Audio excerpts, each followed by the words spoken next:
Hey there, Facebook. It's Matt Bradley again, foreign correspondent here in Rome for NBC News. I just wanted to let you know, we just saw the statistics that came out just in the last couple of hours, and it's actually quite stunning. Now, I haven't seen a drop this big in the number of new cases in Italy since I've been here, and that was nearly 6 weeks ago.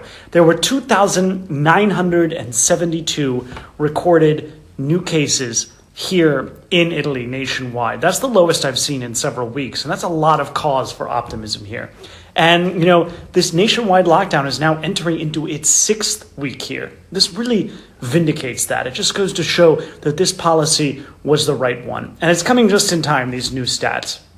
They're showing that the government is deciding that they're going to be kind of lessening the lockdown, loosening it a little bit. And they've been doing that. We just were walking around Rome today. We spoke with some people who are opening their businesses. And it's a little weird. Some of the businesses that were allowed to be open are not the categories that you would necessarily immediately think of as essential businesses. Children's clothing stores, bookstores, stationery stores, and forestry or lumber activities. So that seems a little odd, but we spoke with one business owner here in Rome. He said that he owns a 100-year-old children's clothing store business. And said the reason why that business is allowed to be open is because children, while they're living through this lockdown, are going to be growing out of their own old clothes. So it's necessary to allow parents to go and shop for new clothes for their children as this lockdown continues. But, despite all of this optimism, the number of deaths has actually spiked up in the last couple of days. I came to you a couple of days ago and told you the number of deaths per day had gone down by a lot. Well, now it looks like they've gone back up. Now there were 602 deaths in the last 24 hours. That's not that bad compared to a lot of other countries. And, I hate to just hang on the stats and on the numbers, but these are important. This is what policymakers are looking at when they're deciding what to do next. And that's what's going to be happening in the States when they decide whether or not they're flattening the curve and whether or not they can loosen these restrictions. Because it is a major consideration whether or not the economy is suffering.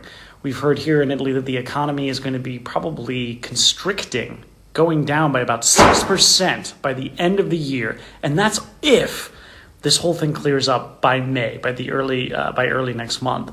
And, Italian policymakers have decided to extend this nationwide lockdown until early May.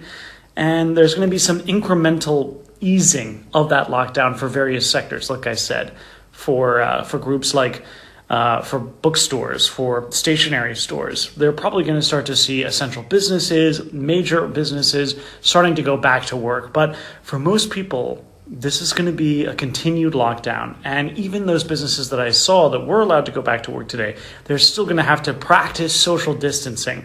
The owner of this children's clothing store that I spoke with, he was still wearing gloves. He still had a mask. And for him, it was still very tough. He only had one customer that day, one customer who bought anything. It's not an easy calculation. He said that he wasn't opening back up just because he wanted money. He wasn't making money that day. He was opening as a show of force, forza, as they say here in Italy. So it was important for him just to demonstrate to his neighbors, to other businesses, that he was able to do it. And that's what we're going to start to see, I think. We're going to start to see people who are opening their businesses for their employees, for the spirit of it, not necessarily to make money.